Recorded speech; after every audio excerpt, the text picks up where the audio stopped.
So, what PPACA proponents are saying. What I did for this part of the talk is I went to the Obama-Biden re-election site. There are 4 videos that I would urge y'all to look at on healthcare. In a talk that I gave last week in Newport News, I actually pulled up these videos and played them. But in the interest of getting y'all out before midnight, cutting those out, we'll discuss them. But they are very well done. Really pull at your heartstrings. And some of them really distort the truth. So, the first one discusses young people and healthcare reform, keeping your children on your insurance plans to age 26. It does sound good. I mean, it really does. And it gives it an example of a 26-year-old who says that she needs health insurance and she can't get it. Whoop, sorry about that. But this is a population that doesn't utilize healthcare insurance much, and there's actually an argument that has come out that says that some employers are threatening to drop coverage on these younger employees because they're going to assume or force these young employees onto their parents' plan.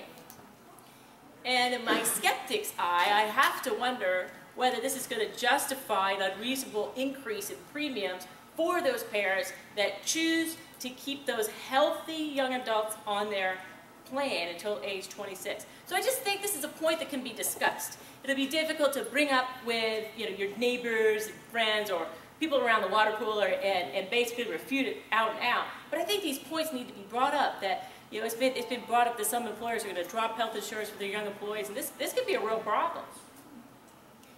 Next point, next video on the Barack Obama website discusses ending discrimination for pre-existing health conditions. I don't know if any of y'all saw this little picture make its way around the Facebook rounds probably about 9 months ago. On the website, there's a breast cancer patient who basically says, I really thought that healthcare reform was a bad idea, and then I got breast cancer. And I couldn't get health insurance, and the president's healthcare plan has saved my life. It really makes an emotional, which makes sense, compelling argument. But I would put it out there that although I agree in principle, we don't need a 1.1 to 1.7 trillion, depending on the day, program to cover patients with pre-existing health conditions. We need high-risk pools. 35 states have high-risk pools for patients with pre-existing conditions. And frankly, we need insurance reform. We need to divorce insurance from employment. That way, if you aren't working for that company, your insurance can go with you. There are definitely cheaper options to get patients the coverage and, more importantly than coverage, the care that they need. Now, this was a video I really hoped to bring up because it, again, really pulled at your heartstrings, and it's wrong. It's flat out wrong. The website has a 3-minute, 15-second video about this little child who was born with a congenital heart defect. She needed to have 3 surgeries by the age of 18 months. And according to their current insurance, she had already met half of her lifetime cap by age 6 months. And again, thanks to the president's health care reform law, she's now going to be able to live because there are no insurance limits anymore. Isn't this wonderful? Insurance companies may not have a limit, but your government will. So, if you do not have Medicare, there is a Federal Coordinating Council for Continuing Research. This was actually formed not during the President's health care plan, but during the stimulus bill of 2009. It is patterned on the British healthcare system, where basically a ratio is calculated of the comparative effectiveness of a treatment. It will take the cost of the treatment and it'll divide it by the number of years of benefit. So if your ratio is beneficial, then you live, you have the treatment. if your ratio is not, you may never know that there's a treatment option that you could have qualified for. Now, if you're on Medicare, you have your own little board called the Independent Payment Advisory Board, or IPAB. This is an unelected, politically appointed board, and its goal is to develop proposals to reduce per capita rate of growth of Medicare spending.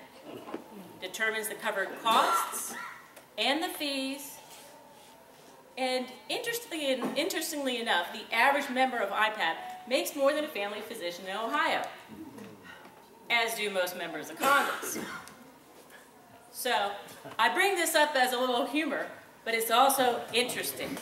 You see this, the little yellow bell in the bottom corner there. This was actually put on Facebook by the Australian Tea Party. Wow. Wow. So, if you could read it, it says, socialized medicine, die while you wait. America, you have no idea. DMVQ, very quick. Post office, very, very quick. Obamacare knee replacement, 3+ years and counting. We know. Socialized medicine, wasting people's lives and killing them to high costs. Death by bureaucracy. I tell you, the Australians, they put it right out there. So I would say that ending life limits, insurance life limits, that should be refuted. The next point that I wanted to briefly discuss is on the website where it discusses strengthening Medicare. Specifically, it talks about how great it is that the new healthcare law is going to eliminate the donut hole of the Medicare prescription costs. Again, this sounds good, but what's it going to cost? And I don't understand how they can close the donut hole and cut $575 billion from Medicare. They cut and gut Medicare Advantage, and oh, by the way, 75% of doctors limit or opt out of Medicare. So you're going to cut the costs, and you're going to have IPAB to ration care, but somehow you're going to close the donut hole and you're going to be able to get your costs. It just doesn't make logical sense to my surgeon's mind of A plus B equals C. So this is a point that could be debated. It's been interesting. I've heard that this is just a little aside, I've heard we're a hotbed and we're really important in Hampton Roads. I've heard Gary Byler say, we're going to make the decision and so on and so forth. And it became apparent when Kathleen Sebelius, the Secretary of Health and Human Services, took it upon her time to write a nice little editorial that was published in the Virginia Pilot on July 11th. She touches upon a lot of these same points I've already touched upon. So, she's going to be the second most powerful person in the United States of America. By the way, she's a former executive director of the Trial Lawyers Association in Kansas. She is an insurance commissioner. She's going to determine quality and the standard of our health care. She will oversee the implementation and enforcement of PPACA. I see a schizophrenia when I hear the arguments about the good things about the healthcare law, and then I look at data. Kathleen Sebelius and the PPACA proponents say preventive care is free, but you have $500 billion in new taxes. To me, that's not free. We are building and expanding community health centers. But I'll touch upon this a little bit later. There is, and we've seen a lot of information about this recently, there is a looming and very real physician shortage that is occurring without the frustrations of additional regulation. She says we're closing the Medicare donut hole, yet we're cutting $575 billion from Medicare. Here's Kathleen Sebelius in the center. This is a wonderful diagram of all the new agencies, commissions, and boards. If you look up there, you can see the IRS up in the yellow diamond. You can see down below in the red circle iPad. The president's got a little corner. Congress has got a corner. Where are the doctors? Where are the patients? It's not about that. I then looked at Tim Kaine's website, and I just want to read this quote. I support the Affordable Care Act as a first step to put patients in charge of their health care decisions and put the brake on runaway health care costs that were crippling patients and businesses. There's a reason Pinocchio's up there. I don't see an ounce of truth